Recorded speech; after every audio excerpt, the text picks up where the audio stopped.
Selamat pagi, Uncle. Kan.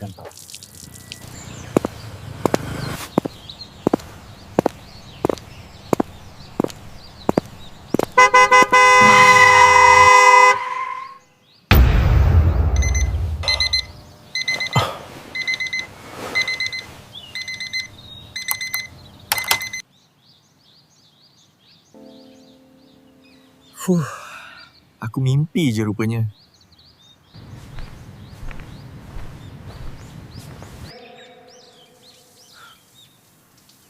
Apsal keadaan ni macam sama dalam mimpi aku tadi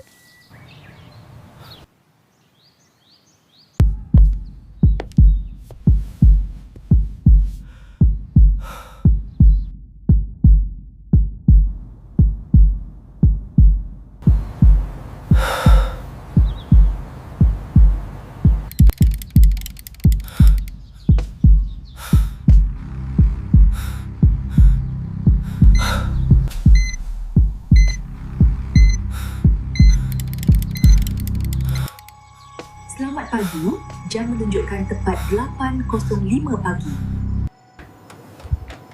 Selamat pagi.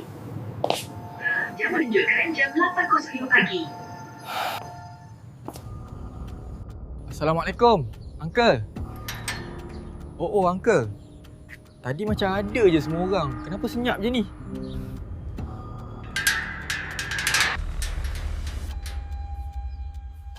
Selamat pagi. Jam menunjukkan 8.05 pagi. Apsal ni macam dalam rumah aku semula ni. Apa yang berlaku ni?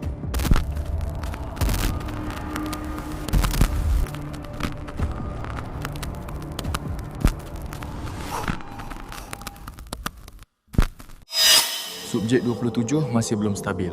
Ulang semula pada 8.5. Siapa tu? Nampak macam aku je. Ulang semula pada 8.5. Apa yang berlaku ni? Kenapa aku dekat situ? Subjek 27, Risat berjaya.